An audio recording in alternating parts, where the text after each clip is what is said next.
Solicito mi primer crédito y como todo se cierra, mi trámite quedó como negado por inconsistencia de los trabajadores. Imagínate, Lo vuelvo a presentar, imagínate, negado. negado otra vez. No, esto está muy difícil. Ya, ¿de dónde me saco? Eran casi 50 millones. ¿De dónde me saco 50 millones? Y aparte de los 50 millones, eran los subsidios, porque sin crédito no dan subsidios. ¿Te gustaría aprender estrategias rentables de cómo invertir en bienes raíces? Es más, ¿te gustaría conocer cuáles son los 5 pasos que podríamos recomendarte para que tus inversiones en bienes raíces sean aún más inteligentes? Hoy tenemos un invitado muy, pero muy especial. Realmente para mí es un placer y honor tenerlo en este podcast, El Diario de un Inversionista, para que nos agregue valor gracias a su conocimiento, su experiencia, para que cada uno de nosotros sepamos cuáles son estos pasos que nos podrían ayudar a alcanzar esa meta en cuanto a inversión en bienes raíces. Y el día de hoy, nada más ni nada menos, tenemos al gran Santiago Garzón. ¿Cómo estás? Luis, gracias, ¿no? Muy feliz y honrado de este espacio. Perfecto. Bueno, Santi, me gustaría que para las personas que aún no te conocen, ¿quién es Santiago Garzón? Bueno, es una pregunta existencial, ¿no? Porque ¿quién soy yo? Pero Santiago Garzón lo resumo con que es un joven emprendedor apasionado por contar su historia e inspirar a los demás. Yo logré invertir en mi primera propiedad a los 20 años y luego de ahí en menos de 4 años logré casi que cosechar 9 apartamentos, nueve de los cuales 6 son en administración y 3 son propios. Es un hito que a los 26 años yo puedo decir con orgullo que lo logramos, pero no fue un camino fácil. No vengo de una familia que de repente sea muy acomodada, realmente es una familia que viene de clase media baja, donde viví toda la vida en el centro, en la 19 con carrera 13, estoy a media cuadra de la zona roja, la zona de tolerancia de Bogotá, donde tuve la fortuna de crecer en un colegio donde me amplió el panorama comercial y yo no estudié cerca donde vivía, sino estudié un poquito más lejos en la zona del Ricaute, zona industrial, zona comercial, donde la mayoría de mis compañeros se movían en el mundo de sus padres, se movían en el mundo de los negocios, del comercio de San Andresito, Mm. y mi contexto fue un poquito como, oiga, ¿por qué mis amigos sí tienen mucho dinero, sí tienen muchas posibilidades y yo no? Con ese bichito por dentro crezco con una sensación de que sí hay muchas posibilidades y lo vi en mi entorno escolar. De allí yo salgo a estudiar con aspiración de entrar a una universidad privada. No lo logré porque no había el presupuesto ni tampoco logré el puntaje. Estuve muy cerquita de lograr un buen puntaje para pasar a una universidad privada. Lamentablemente no. Y de ahí me llamó la atención mucho el SENA. De ahí yo vi un gran potencial en el SENA uno para yo ser autónomo en ese tema del pago de la educación posterior al colegio y me doy cuenta que el SENA es un abanico de posibilidades enormes, que es una entidad muy subestimada, donde el potencial que logré encontrar ahí fue increíble. Hoy en día hago lo que hago gracias a todo lo que aprendí en el SENA y lo que me formé en el SENA a nivel personal. De allí descubrí esa pasión comunicativa, estuve en el sistema de liderazgo, estuve en muchas cosas y gracias al SENA encuentro el trabajo en Colsubsidio, que me patrocinan. Colsubsidio patrocina, o bueno, en el SENA, el modelo esquemático del SENA es que patrocina a las empresas a estudiantes en su etapa lectiva para que su etapa práctica estén trabajando en esa empresa. Ok. Entonces, logré tener ese patrocinio de Colsubsidio mientras estudiaba. Una vez terminé mis estudios, salgo a trabajar con ellos en mi etapa práctica durante 6 meses. Allí aprendo muchísimas cosas, logro quedarme en la empresa y ahí es donde empieza realmente el conocimiento inmobiliario.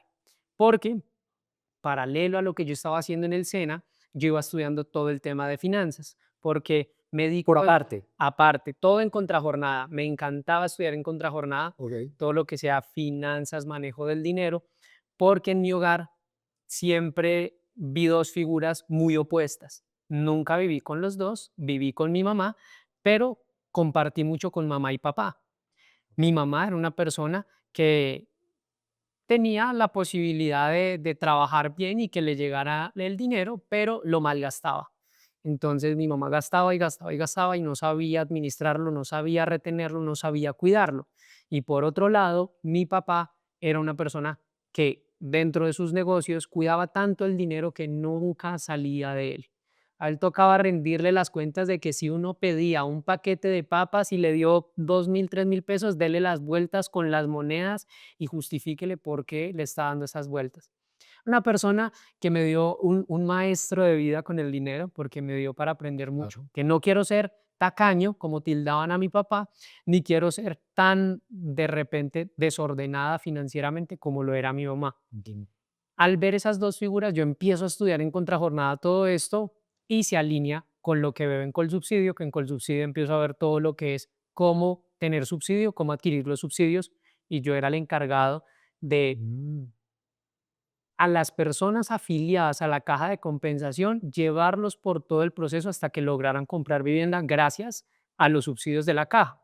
La caja ofrecía subsidios, ofrecía vivienda, ofrecía línea de crédito y adicional, pues ofrecía temas de recreación, que precisamente donde estamos, tácticas de Colsubsidio, aquí yo vi crecer todo esto y empezamos a aprender muchísimas cosas, pues empiezo yo a aprender todo esto alineado a lo que estaba haciendo en contrajornada. Esto me lleva a hacerme una gran pregunta, ajá. que es la pregunta detonante de toda la historia, y es, si yo le estoy enseñando a Luis a invertir en su vivienda con subsidios, con todo, Luis que está afiliado a la caja de compensación a la cual trabajo, ¿por qué no lo hago yo? ¿Dónde está mi coherencia si yo te estoy enseñando a ti, por qué no lo aplico a mí? ¿Cuál crees que fueron mis obstáculos en ese momento? Mente. Mentalidad. Ujú. No tengo la edad, no tengo el dinero, hasta ahora estoy empezando. Un joven a los 19 años que va a estar pidiendo un crédito hipotecario en un banco, si lo máximo que me había acercado a un tema financiero era un crédito de mi primera moto y ese fue, mejor dicho, pase la cédula y ruegue a Dios que me den el crédito de la moto porque si no, no podía acceder a ella. Entonces, eso era lo máximo que me había acercado a la banca. Del resto, era pura teoría que no había puesto en práctica, pero yo decía, si le estoy ayudando a muchas personas a lograrlo, ¿por qué no lo estoy haciendo yo? Cuando descubrí cuáles eran mis peros, los empecé a derrumbar con conocimiento. Ujú. Me fui capacitando cada vez más y había un pero muy grande. En ese momento, gracias a la caja de compensación, yo tenía un maravilloso salario de primer trabajo de 1.160.000 pesos. En ese momento estaba ganando el mínimo, un pelín más del mínimo. Entonces, ahí descubrí algo importante y algo muy valioso que es una de las primeras lecciones. No importa cuánto ganes, lo importante es cómo lo estás ganando. Ahí yo descubrí que lo ganaba como empleado y la figura del empleado es una de las más estables y más atractivas para los bancos. Entonces ahí yo dije, aquí tengo un plus. Tengo un contrato a término indefinido, tengo un salario, esto es predecible, me lo llevan pagando hace un muy buen tiempo, porque yo duré en la caja de compensación 3 años, era siempre predecible, un contrato bueno. Yo dije, tengo un gran perfil para el banco. Que no tengo la plata, tengo lo del banco, sé cómo solicitar los subsidios porque trabajo en esto y sé que tengo todo el perfil. Ya tenía crédito en mi cabeza, ¿no? Ya tenía crédito y subsidios. ¿Ahora qué me hace falta, Luis? La acción, La cuota la inicial, parte inicial. la acción para Ajá. poner la cuota inicial. Y como no tenía la plata, como no tenía ese recurso porque ganaba 1.160.000 pesos, pues yo decía, si yo no lo tengo, ¿quién sí lo tiene? Empiezo a tocar puertas con familiares y la primera puerta, mamá, no hay dinero, hijo, yo te amo, yo sueño, ojalá se pueda comprar una casa, pero no lo he logrado ni yo. Ok. ¿Cómo te puedo ayudar a ti? No tengo el dinero. Toco la puerta de papá, papá me dice, hijo, pero ¿usted de dónde? Usted con 19 años, ¿qué se le están ocurriendo esas ideas? Yo no tengo el dinero, ¿usted cómo se le ocurre pedir todo ese dinero? Ujú. Me di cuenta que con ellos dos cometí un error muy grande y es que les mostré un sueño sin un plan. Cuando me di cuenta que si muestras un sueño sin un plan, difícilmente las personas te van a creer. Entonces recordé que mi madrina, una persona que en ese momento vivía en Estados Unidos, no hablaba con ella hace tal vez 2 o 3 años, no había cruzado ni una sola palabra. Y dije, lo voy a hacer mi plan. Le voy a decir qué es lo que quiero, pero que no quiero todo eso. Yo no necesito el 30% del crédito, de la cuota inicial. Yo necesito solo unas pequeñas cuotas mensuales mientras se va construyendo el edificio y ya. Ese 30% en ese momento eran 27 millones de pesos. Yo le dije, son 27 millones que necesito de cuota inicial, pero no los necesito todos. Solo necesito alrededor de 2 millones de pesos, que es la cuota mensual para que cuadren los números, créditos. Yo solicito tales subsidios, yo ya tengo todo cuadrado. Le mostré el plan muy estructurado. Me dijo, no tengo el dinero, pero cuente conmigo, yo lo apoyo. Entonces, claro, a la tasa de cambio, pues en ese momento tal vez eran $500, que era un muy buen dinero, pero que es mucho más flexible conseguirlo. Yo me comprometí a hacerle, pues a ir ahorrando en contrajornada, también haciendo trabajos extras y demás, optimizando todo el dinero para que pudiera pagarle una vez me sea entregado el inmueble. Entonces, vamos haciendo los pagos, fueron alrededor de 14 a 18 pagos, no estoy tan seguro, como 14 pagos de 2 millones de pesos, y ahí completo la cuota inicial. En la separación fue el primer pago, los otros 13 pagos fueron de 2 millones de pesos. Completo toda la cuota inicial. Pagos de escrituración, yo afortunadamente ya tenía un dinero ahorrado para pagos de escrituración y a los 20 años, bueno, ahí ya 6 meses después me entregan el apartamento, ya ahí tenía 21, pero digamos que todos mis 20 años fue en ese ejercicio. ¿Ok? Suena muy lindo. Ya te conté cómo conseguí el dinero de la cuota inicial. Ya te conté cómo sabía solicitar el subsidio. Pero el tema es que en mi cabeza yo conté con un dinero del banco que yo no sabía sacar. Yo me había capacitado, yo había mirado videos y muchas cosas. Sin embargo, pues yo nunca me había acercado a la banca a solicitar un crédito hipotecario. Yo hago eso. Y no había solicitado el preaprobado antes de. Nada, nada, Ok, nada, nada. Yo no había hecho nada de eso. Pues la misma caja me dio el preaprobado, ok. pero fue porque yo era empleado, entonces la caja me arrojó un preaprobado digital para asignarme el subsidio, pues muy rápido y muy fácil, porque ese fue el beneficio que yo tuve como empleado de Colsubsidio, que era mucho más sencillo el trámite interno y era mucho más rápido. Pero, ¿qué pasaba si yo aplicaba al crédito de la caja de compensación? Me perdía el subsidio de mi casa ya de concurrencia. Y yo esos 17 millones sagrados adicionales que me daba mi casa ya, yo no los tenía. Yo solo había pedido prestado 27 a mi madrina. Yo no tenía más dinero. El resto tenía que salir de subsidios y de crédito. Mi tarea era hacer eso. Ya tenía el subsidio, ya tenía el dinero de la cuota inicial, me faltaba asegurar el crédito. Esto sucede en enero del 2020. Yo tomo la maravillosa decisión de invertir en mi primera propiedad en enero del 2020. 3 meses después, pandemia. Y ahí fue donde la vida se me revolcó por completo porque al mes cuarto, o sea, en abril, yo tenía que haber pasado mi carta de aprobado definitivo Sí. ya con tiempo, porque el proyecto se entregaba julio del 2021, pero yo a diciembre ya tenía que haber completado el cierre financiero, o sea, yo tenía solo más o menos 12 cuotas, los 12 meses para hacer todo el pago y los 2 de enero, pero eso ya enero y febrero, que ya era haber finalizado absolutamente todos los pagos para completar las 14 cuotas. De allí, yo solicito mi primer crédito y como todo se cierra, mi trámite quedó como negado por inconsistencia de los trabajadores, porque no había cómo hacerle un seguimiento al cierre de crédito Imagínate. para que fuera aprobado. El analista, pues en el momento de la coyuntura, pues no se pudo finalizar. Primer negado en abril.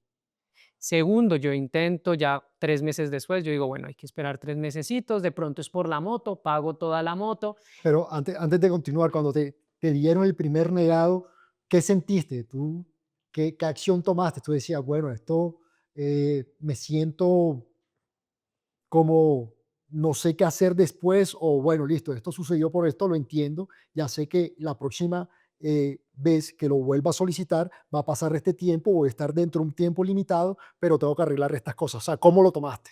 como yo ya había estudiado todo este tema de cómo solicitar los créditos y demás, solo era la teoría, yo decía, bueno, un primer negado, pues no está grave porque tengo casi un año para recuperarme. Entonces no lo sentí tan grave. Y yo dije, tema pandemia, todo esto, y bueno, lo vuelvo a intentar dentro de 3 meses. Más o menos lo vuelvo a solicitar a mitad de año, como finales de mayo, principios de junio, lo vuelvo a solicitar y me aparece otra vez negado, que por puntaje. Y yo no, pero ¿cómo así que puntaje? Si ya pagué la moto, yo creí que el primero había sido porque tenía la moto, ya este segundo, que es que por puntaje, no entiendo. Luego digo, bueno, ya el tiempo ya me está empezando a coger, ya no estamos en abril, ya estamos en junio, estamos en mayo, junio, ya esto se empezó a poner complicado. La chica, la asesora me dice, volvámoslo a pasar y hacemos unas mejoras como en el formulario. De pronto pudo haber sido eso. Yo digo, bueno, voy a volverlo a intentar. Más o menos a principios de agosto lo vuelvo a intentar la tercera vez. Yo dije, la tercera es la vencida. Lo vuelvo a presentar, imagínate, Negado. negado otra vez. Y yo digo, puta, ¿qué pasó? No, esto está muy difícil. Ya, ¿de dónde me saco? Eran casi 50 millones. ¿De dónde me saco 50 millones? Y aparte de los 50 millones, eran los subsidios, porque sin crédito no dan subsidios. Yo, ¿dónde me saco casi 90 millones de pesos? Ganándome 1.160.000 pesos. Yo dije, tengo que cambiar de estrategia. Con este banco no fue. Las 3 veces anteriores del negado fue con el mismo banco. Intento con otro banco. Y con este banco, como yo ya había estudiado más, me había capacitado más, me había involucrado más en el proceso de créditos, pues yo ya voy a solicitarlo en otro banco y empiezo proceso con un asesor que me di cuenta que no me iba a ayudar a cumplir el objetivo. Ok. ¿Qué significa esto? Yo le empecé a hacer preguntas, no sabía cómo hacer la postulación al subsidio de concurrencia, no sabía si me daba la capacidad de endeudamiento, no sabía los tiempos, no sabía absolutamente nada. Yo hago toda la postulación y ya cuando se va a análisis, yo digo, no, aquí no va a salir, aquí no va a salir. Yo desisto del proceso, yo digo, ya no quiero continuar, yo mismo llamo porque me doy cuenta todas las trabas que tiene el asesor y que no me va a llevar al objetivo principal, que es el de concurrencia. Cuarto negado o cuarto proceso desistido de crédito y el 2 de noviembre, casi un año después, casi todo el año, con mucha angustia, con mucha desesperación, ya la constructora a finalizar agosto ya empezó a llamar, ya empezó a decir, venga, ya necesitamos sí o sí la carta del aprobado, si no el proceso se desiste, porque usted no cumple con el cierre financiero. Ya en noviembre yo hago la postulación en Da Vivienda y yo ruego a Dios que que en este quinto no me vaya a negar, que en este quinto vaya a salir. Hago todo el proceso y ahí es donde un mes después, el 2 de diciembre, me sale la carta de aprobado. Yo logro reunir todos esos papeles rápido. Yo digo, no me desistan, por favor, mire, ya completé carta de aprobado, carta de subsidios, carta de concurrencia, cuota inicial, que para ese momento ya me hacían falta tal vez 2 o 3 cuotas y ya entregó eso, hice listo, completado cierre financiero, pasa, ok, para el siguiente año, julio me lo entrega.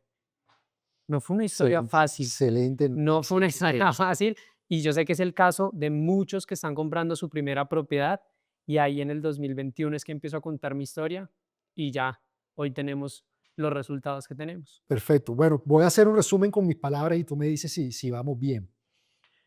Nos comentaste que una de tus pasiones es inspirar a los demás y es por eso que hoy hace lo que haces en cuanto a enseñar a otras personas a cómo invertir en bienes raíces de manera inteligente. ¿De qué nos referimos de manera inteligente? Hombre, que sepamos cuáles son todas las opciones que tenemos como personas de acuerdo a nuestro perfil para poder llegar a realizar una inversión. Nos contaste un poco de tu historia y quiero hablar un poquito antes de continuar de la parte como estudiante, porque ahí enseguida se me vino una frase en la cabeza que dice que nos convertimos en las 5 personas que nos rodean. Entonces, cuando me comentaste tu historia en cuanto al colegio, que el colegio donde asistías veías un entorno diferente en cuanto a la parte financiera, pues es ahí cuando te empezó a hacer un clip y donde podemos encontrar cosas interesantes para ti, para un futuro.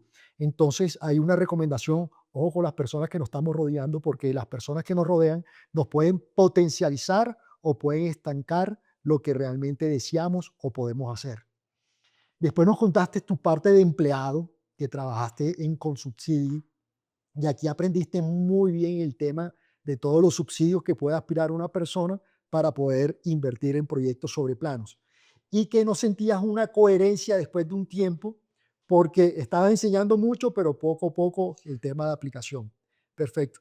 Y nos contaste también un poco de cómo era el manejo de dinero con papá y mamá, donde me sentí totalmente identificada porque en mi casa fue igual. Mira que mis papás se divorciaron y mi papá cuidaba muchísimo el dinero y mi mamá mucho más relajada. Entonces ahí entiendo mucho esa parte del tema del manejo.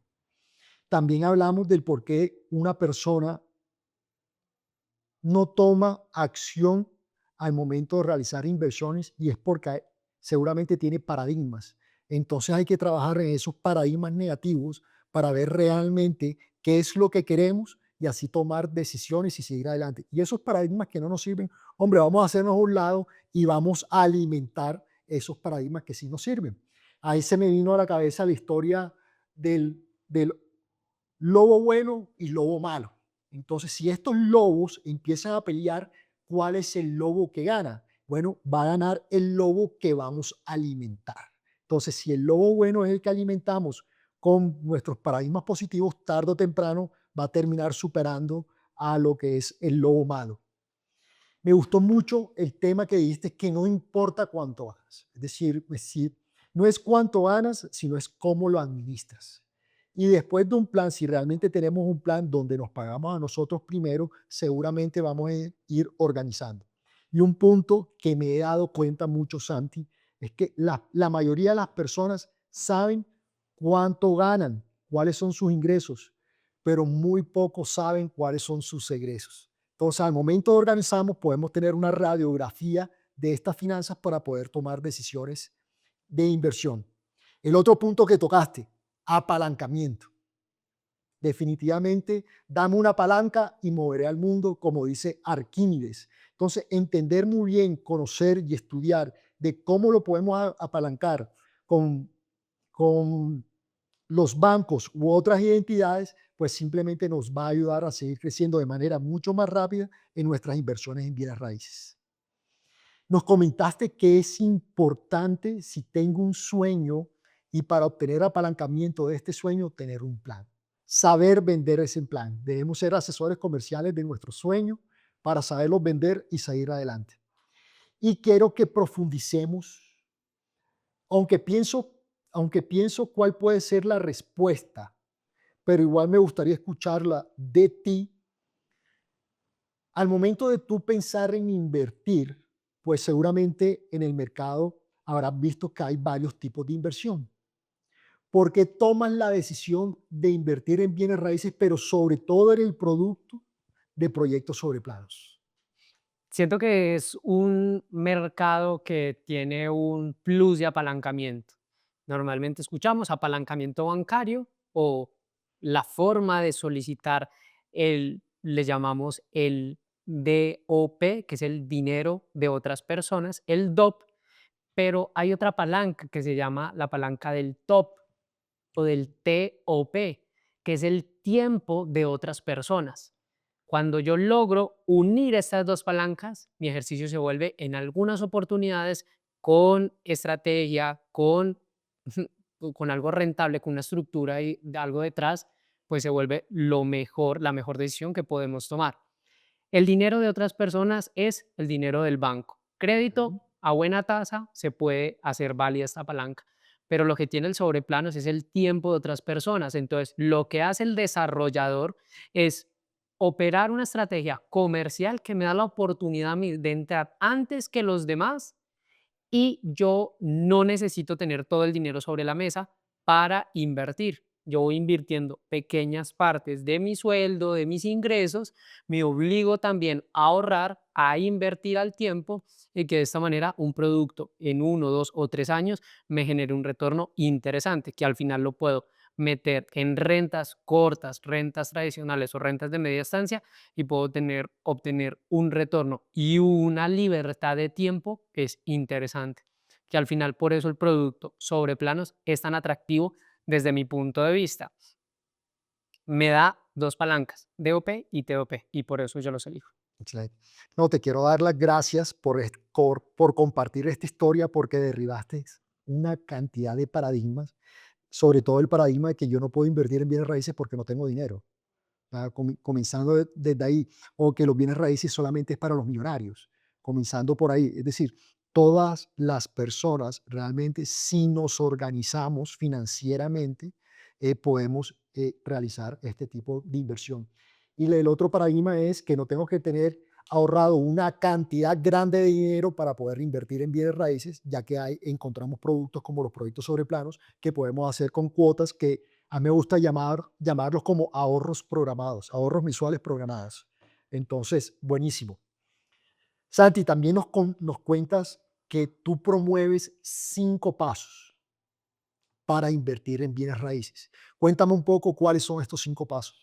Desde que empecé a trabajar en Colsubsidio, yo ideé una estrategia para enseñar a las personas mucho más sencillo. En Colsubsidio, mi cliente era el afiliado que era un operador de bus. Yo estaba encargado de Consorcio Express. Consorcio Express era el consorcio más grande que tenía Transmilenio y tenía SITP. Solo conductores, en un 90% eran operadores los trabajadores de esa empresa. El perfil del conductor es un perfil de educación, en muchas ocasiones solo básica o en algunas ocasiones con dificultad llegan a el bachillerato completo. Entonces, a veces darle información de apalancamiento, que rentabilidades, que elija un a veces era muy difícil. Entonces, yo ideé una estructura de 5 pasos para explicarles a ellos cómo lo podían lograr y que en esos pasos se dieran cuenta que no era llegar a pedir el subsidio y ya tenían casa, porque el subsidio es lo último y casi que es lo más incierto si no haces los pasos anteriores. Y logré completar una metodología que se llama el pentágono. Logré completar una metodología que se llama el pentágono inmobiliario, donde Pentágono inmobiliario. el pentágono, ¿por qué? Porque esos 5 lados, y si tú unes esos 5 lados, da una casita. Ok. Eso es algo muy, muy chévere cuando ideamos esta metodología, porque se ayuda y se complementa mucho al sueño que se tiene con estos 5 pasos, donde en la base está, primero, mentalidad. Y la mentalidad no es decir, sí, yo puedo, sí se puede, y orar y decir sí, sí, sí, y se logra. No. La mentalidad es creerse el cuento y no solo creérselo, sino que si yo me creo, voy a tomar herramientas y acciones para lograrlo. ¿Cómo educarme? Escuchar este tipo de podcast, escuchar este tipo de información, denota un buen paso de mentalidad. Yo ya me estoy creyendo el cuento. Yo creo que lo puedo lograr. Por eso me estoy informando y me estoy educando para lograrlo. Entonces, el primero, cuando yo ya lo tengo completo, voy para el segundo, que es las finanzas personales. Ok. Yo no puedo recibir visita a mi casa si yo no la tengo arreglada. ¿A dónde voy a sentar la visita? ¿Por dónde van a entrar? Si mi casa está un chiquero, no puedo recibir visita. ¿Cuál es mi casa? Mi billetera. ¿Cómo tengo organizada mi billetera? ¿Está todo un desorden completo o por el contrario, yo tengo claro los bolsillos, yo tengo claro cuáles son mis gastos, que ahorita lo mencionaste? Muchos tenemos claro cuánto ganamos, pero pocos tienen claro cuánto gastan. Y más importante aún es cuánto le sobra después de sus gastos, cuál es Mm, su flujo de caja, si es positivo o si es negativo. Y lo primero que deberíamos determinar es cuánto me está quedando a mí después de gastos, para que de ahí sepamos si es momento de invertir o no. ok. Porque si lo que me queda es algo que me alcanza para muy poco, de repente 50 o 100.000 pesos, la mejor estrategia es mirar una forma de mejorar mis finanzas, ganar un poco más, reducir mis gastos y que cada vez me vaya sobrando más o menos para empezar a invertir en propiedades alrededor de 500 a 1.000.000 de pesos mensuales, que ahorita con la educación que se está promoviendo, pues es mucho más fácil lograrlo con una persona que gratuitamente se pueda capacitar en estos conceptos. Una vez yo ya tengo organizada mi casa, ya puedo pensar en qué tipo de visita puedo traer a mi casa. Y ese tipo de visita es qué proyecto voy a invertir, que es un estudio de mercado. Yo, ¿dónde voy a invertir? Si va a ser en el norte de la ciudad, en el sur, en el centro, en el oriente, en el occidente, si va a ser en mi ciudad o en otra ciudad, si va a ser en mi país o en otro país. Yo debo definir en dónde voy a invertir y qué tipo de proyecto o de vivienda voy a elegir. Si es nueva, si es usada, si es entrega a 2 años o es de entrega inmediata, si es un proyecto desistido o es un proyecto en cesión de derechos. Yo debo definir la metodología. ¿De acuerdo a qué? Al paso anterior, a mis finanzas. Mi bolsillo va a dictar el camino para mi invitado, que es ese proyecto de inversión. Y de ahí ya voy a traerlo a la fiesta. ¿Y la fiesta cuál es? Pues el crédito, el perfil bancario. El perfil bancario es el que me va a organizar la fiesta, es el que me va a apalancar aquí toda esta rumbiza con mi invitado, con todo. Y el crédito, el perfil del crédito es cómo me vuelvo bonito para el banco. ¿Qué debo hacer para que no me pase como a Santiago, Mm. que le negaron 4 veces el crédito, casi un año, teniendo todos esos dolores de cabeza, para que después de su quinta solicitud, ahí sí saliera aprobado? Entonces, con todos estos pasos, ¿cómo hago para que el banco vea una buena capacidad en mi perfil? ¿Cómo hago también para que, basado en los pagos, pueda prestarme el monto que le quiero solicitar? Y por último, ya vienen los beneficios, los subsidios y demás cositas que se pueden venir por añadidura. Pero los pasos iniciales, los 4 iniciales, son la base de construcción para que el último sea el mejor. Pentágono inmobiliario, 5 pasos: mentalidad, finanzas personales, estudio de mercado, perfil bancario y beneficios. Santi, de los 5 pasos, te voy a pedir el favor que profundicemos en uno solo, y es el de mentalidad. Cuéntame cómo podemos profundizar ahí para llevarnos la mejor idea acerca de este punto. Tú mencionaste hace unos minutos que somos el promedio de las 5 personas que nos rodean, Ujú. pero a veces, digamos que yo no hubiera estudiado donde estudié, digamos que solo hubiera visto mi entorno en el centro, una zona de tolerancia, una zona muy difícil. Si yo creciera en ese entorno y todo mi entorno fuera un estilo similar, ¿yo cómo hago para conseguir esas 5 personas que me van a ayudar a salir adelante? Muy sencillo, la mentalidad no necesita más que ganas y puedo ser amigo de Tony Robbins. Yo fui amigo de Tony Robbins, de T. Harv Eker, fui amigo de Karen Suárez, que en ese momento también una de las pioneras en educación financiera en Colombia. Fui amigo de los más grandes de finanzas en el mundo, a nivel local y en el mundo en general. Contenido que venía adaptado a inglés, yo lo podía escuchar en español, o sea, podía escuchar gente de otros países y se convertían en mis amigos. Claro. Eran mis amigos porque yo los escuchaba todos los santos días y me iban enseñando sus grandes experiencias. Son personas que han vivido otras culturas, otras experiencias y que tienen mucha más edad que yo para adaptar todos esos conocimientos a mi realidad. Entonces la mentalidad se forja cuando tienes un buen contexto y el buen contexto se forma cuando escuchamos este tipo de espacios. Yo puedo ser el mejor amigo de Luis sin conocerlo, solo viéndolo y escuchándolo a través de su podcast. Y de ahí yo me voy acercando a Luis y Luis se empieza a permear en mi cultura, en mis hábitos, para yo ser mejor. Capacitarme a través de YouTube, a través de podcast, a través de libros y de ahí ir creciendo, ir creciendo. Y la mentalidad se va forjando algo que viene siendo el carácter y la creencia de posición. La creencia de posición es yo en dónde voy a estar posicionado en unos años. Porque si Luis logró posicionarse como el mejor podcast de inversiones inmobiliarias, ¿yo cómo hago para hacer un negocio con Luis? ¿Cómo hago para posicionarme en esta industria? ¿Cómo hago para estar donde mis amigos están? Y mis amigos no tienen que ser los que están de manera presencial, sino mis amigos virtuales. Y ahí voy fortaleciendo esa relación y esa confianza para lograr mis sueños. Súper, ¿sabes qué me voy a llevar de esta conversión? Lo que, lo que me dices es, complementando el tema, bueno, ¿cuáles son realmente, de acuerdo a las metas de inversiones que yo tengo, con cuáles son las 5 personas que ya lo han logrado y me gustaría modelar lo que han hecho ellos? Entonces me voy a ir con la tarea de buscar a esas 5 personas para convertirme en amigos de ellos, como tú lo has hecho ya con unas personas que nos comentaste, escuchando podcasts, leyendo sus libros, formándome con ellos y obteniendo la información que ellos ya han aplicado.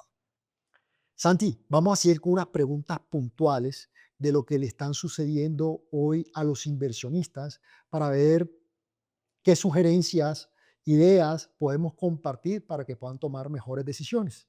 Y la primera pregunta es, ¿cuál es la mentira más peligrosa que le han contado los colombianos sobre comprar vivienda?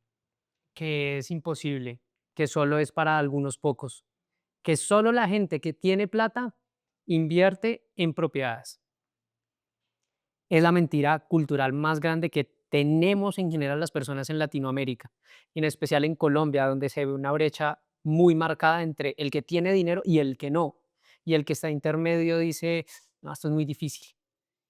Sí es difícil, pero no es imposible. Cuando tienes un paso a paso con la estructura que dimos de 5 pasos, ya se vuelve más sencillo.